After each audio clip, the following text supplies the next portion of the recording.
and I'm here to talk about racism and discrimination. So if you just want to start by kind of introducing who you are, the community you identify with, and your experience with racism and discrimination in Huron and Perth County. It's definitely not easy living in such a predominantly white society. A lot of people are uneducated and make assumptions. So I am Chinese, however, I was kind of raised in a very Western Eurocentric culture in my family. So I have a bit of a detachment from Chinese culture. Can you talk a little bit about maybe how do you keep in touch with your Chinese culture? My family and I celebrate Chinese New Year. Nice, yeah. And obviously as a kid I really looked up to Mulan and Disney and stuff like that. And I always get really happy when I see films and stuff coming up that are centered around Asians or Asian heritage and just more representation. Can you explain living in a very white community, white family, what that's like, not being super connected to your original or born culture? Me and some of my friends in Huron County kind of have a saying that we're not I guess, cultured enough to be a part of our cultures, but yet we're not white enough to blend in with the culture that we're living in. Yeah. So it's kind of this really weird balance where I'm kind of outcasted from both groups that I'm trying to belong with. And because of that, sometimes it can kind of feel a little bit almost alienating, and it's kind of hard to find things like support and people to talk to about issues that I'm facing, just because I feel like I don't belong to either community that I should go to help, or for help. I can imagine that being very isolating. Yeah, especially in schools and work and stuff. It's kind of when things happen to me around race, it's kind of neither side can really relate to me or help me. Yeah. Or even when I go to my supervisor or my parents, it's they sympathize with me, but they can't quite grasp what I'm going through. Empathize. Yeah, and there's just kind of this disconnect where while they're trying to comfort me, I'm also trying to teach them what's going on in my life, which kind of puts me in less of a I need help role and more of a helping others.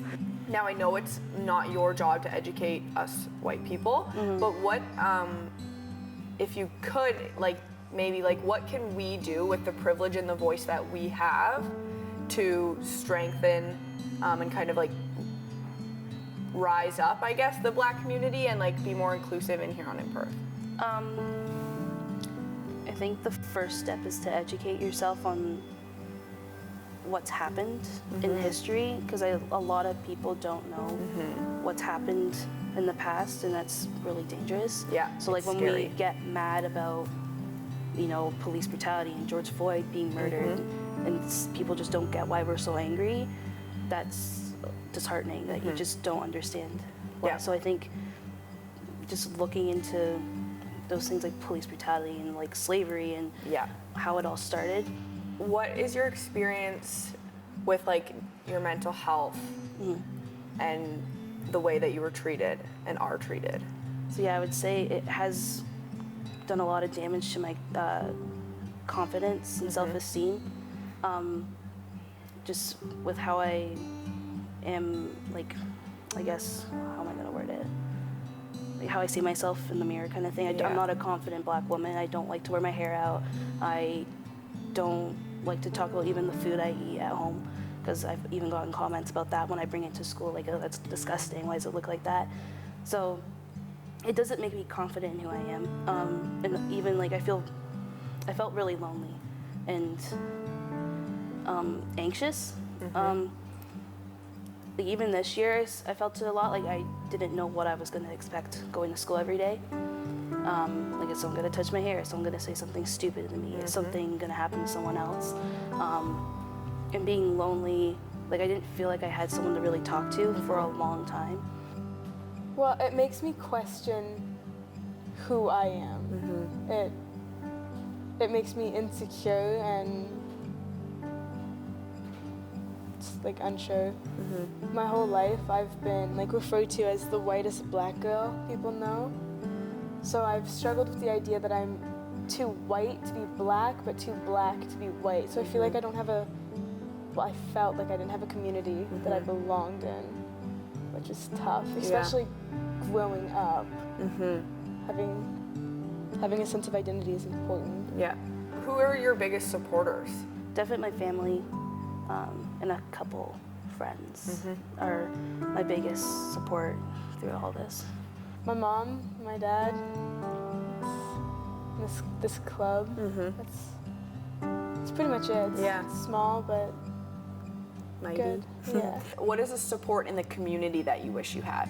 Is it hard to connect with people who are Black or part of the BIPOC community? But there's very few of us, so it would be nice to be able to connect with them.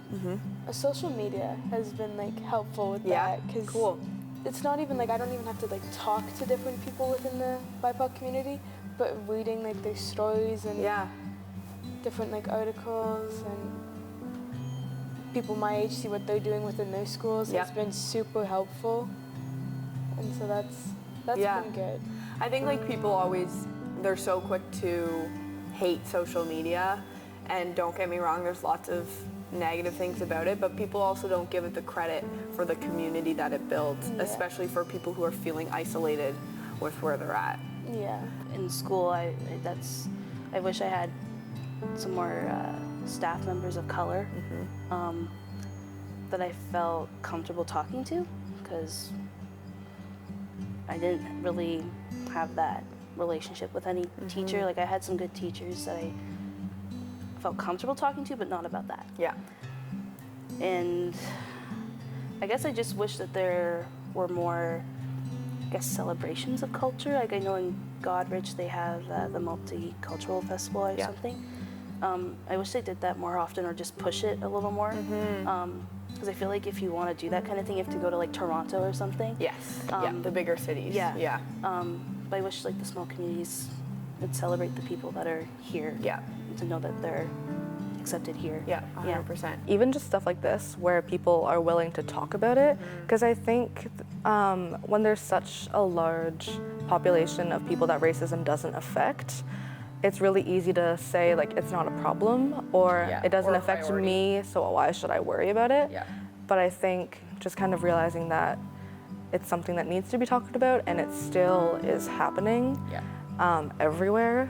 And just because you don't see it, doesn't mean it's not there. 100%. I think it's great when organizations and stuff are willing to learn from members of the community, and not only that, but include members of those community when they're trying to problem solve.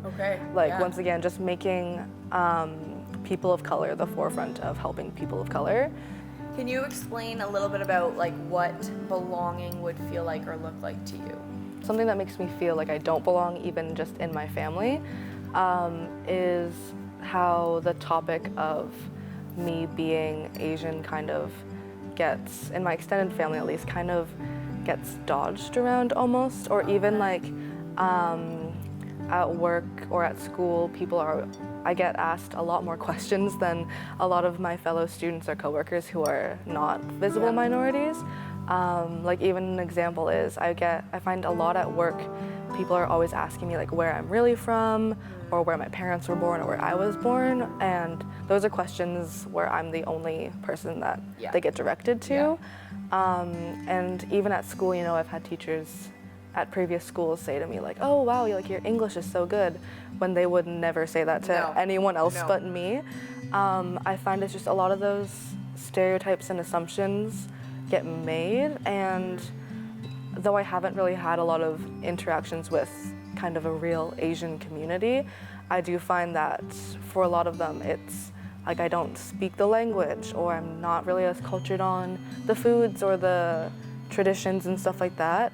And in that sense, it's just kind of like I'm almost missing out on something when I hear about them. Right, like I don't quite understand. Like I've been around people before, and like when they didn't want me to hear something, they started speaking Cantonese, and I was like, oh, okay. And you know, it's kind of like just those kind of subtle reminders and almost misconceptions of you belong not here. Right. What would feeling like you do belong feel like and look like to you? I think it would just be, like I started to say, people just treating me like I'm a normal human being. Yeah. You know, people looking at me the same as anyone else would, and people not changing themselves around me to kind of, you know, fulfill their prejudice or anything like that. Would you feel comfortable telling us about a time that you experienced racism? Racism can take a lot of different like forms and sizes.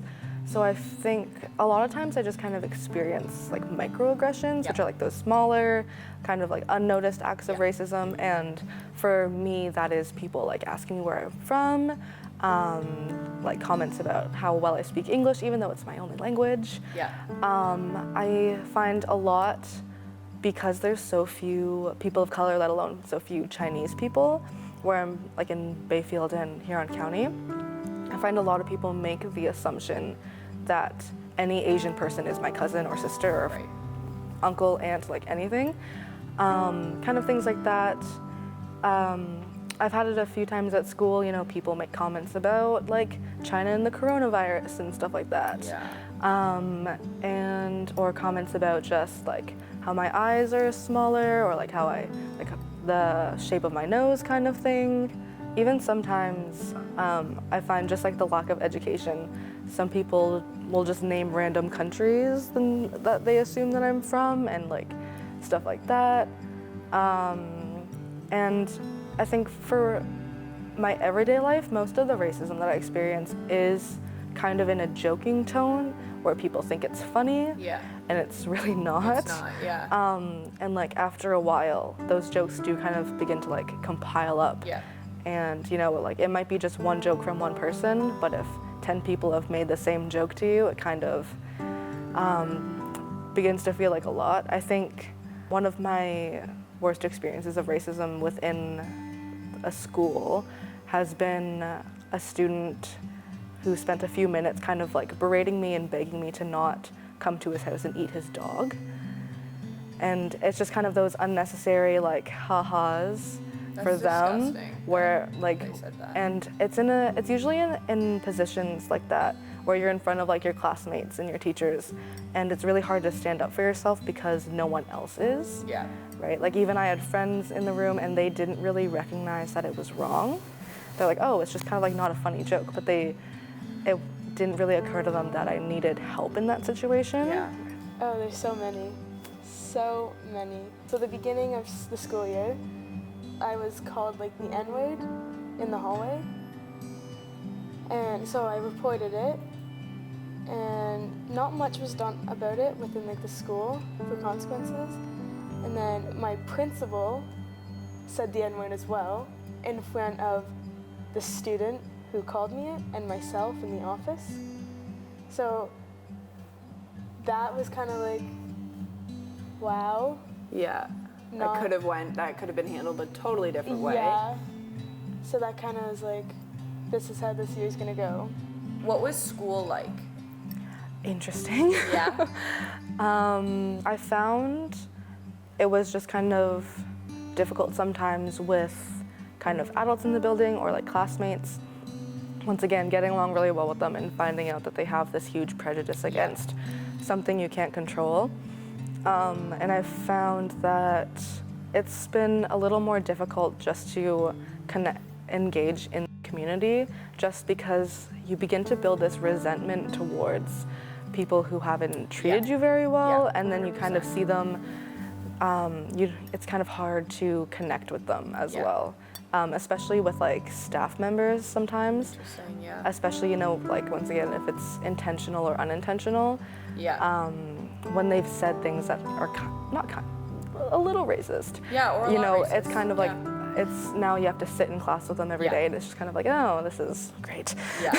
And I think that's the other thing with schools. Sometimes when there are staff members that you can connect with really well, and you know they say things that that they probably shouldn't have said, it can be really hard to approach members of authority and say, hey, like you said this, and that wasn't great, and this is why. Especially if they're like really respected teachers and you know everyone gets along with them and you're like, wow, I had this very different experience with this staff member, and now what do I like? It's really scary to say stuff to like their boss about it. Like 100%. You get scared of the outcome. Yeah. In elementary school, I experienced racism. In high school, it's different because a lot of people know what they're saying and know what they're doing, so it's a little harsher. But experiencing it as a child still has like lasting effects. I felt alone a lot, and it was just like little things, like because I always used to wear my hair out in different styles and stuff, and kids would like put different things in my hair, like erasers, pencils, anything in the classroom basically, and I wouldn't know because my hair is so thick. So I kind of would walk around throughout the day and find stuff, and they'd laugh, and that really influenced how I wear my hair now. I always wear it up.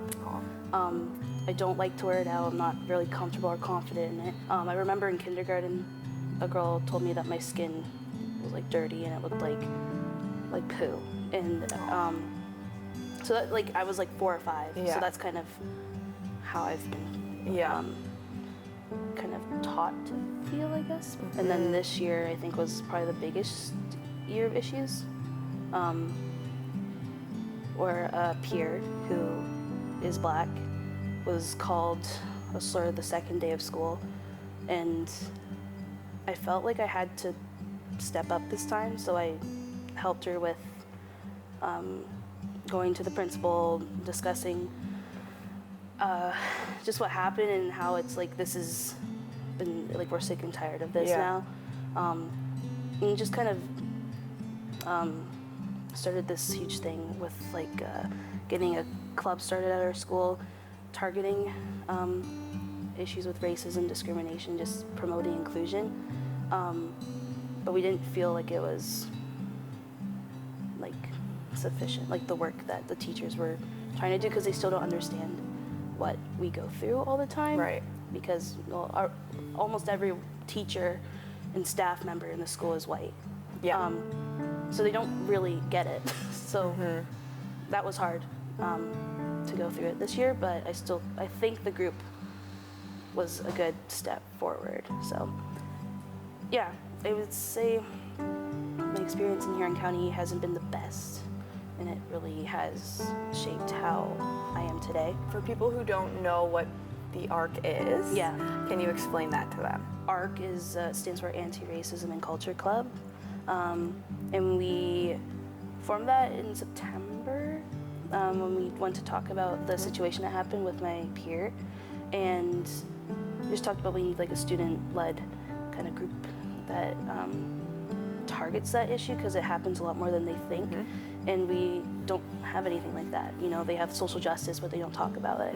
Yeah, so me and a few of my like fellow students, we came together and created a anti-racism and culture club. So the club would meet after schools, and we'd do things like we made little video segments to add into like our school's announcements. So for Asian Heritage Month, we talked about like different Asian foods, and different like kind of traditions in the Asian culture. We did some things for Black History Month, and it's honestly so fun too. Like we started a project that we're finishing next year, and it's gonna be like, we call it a unity wall, and it's a mural. So it's gonna have like "we are" in the middle of it, and then it's just like all these different like words and symbols and pictures to describe it, and it's gonna go up in the cafeteria, I think. That's awesome. Things like that. We were able to enter this contest, and we actually ended up winning like for our video, and I think we got like $1,000. Oh my gosh. So we've been able to do some really cool projects. We've had some speakers come to us. We've had a few students go out and speak to some of the teachers and students and stuff. Cool. That is so cool. Yeah, it's one of those great ways that like students in the community can just get involved and just kind of help out. Yeah. We do things even just like snack days and movie days. Like it's not always hard work, but it's still a lot of fun. So if people don't have an anti-racism and culture club at school, what's the process of creating one?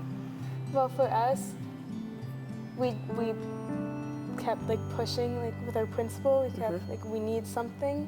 Basically, you just kind of outline like, can we have a group of students where we talk about racism and discrimination and talk about how we can be more inclusive in the community, and talk about like a couple things that you would want to do, because we said like we want to do like a little, like some workshops with the school and stuff and presentations, and they thought it was a great idea. Yeah, it is a really great idea. How did you find that sense of community here, with it being so rural and like there's not a lot of representation? Would you say that it like kind of evolved mostly around the club at school, or? Yeah, so the peer and I who started it, she heard about the incident where I was called the N-word, and we connected, and that was really the start of it. She's kind of been with me through the whole school year. It's been good. Yeah. Do you have advice for anybody in the BIPOC community who may be struggling right now? Reach out to other people in the BIPOC community. It's super beneficial, and don't be afraid to like stand up against racism. Don't brush it off. It's not something that's small. It's a big deal. Embrace your culture. I know a lot of people that I've met here that are part of the BIPOC community, like kind of just don't embrace their culture and just kind of forget about it, so they can feel more included in the culture that's already here, which makes me sad. Yeah. Because you're losing your identity in a way. So I think if you embrace your culture and you work on that and become like, it makes you more confident in yourself.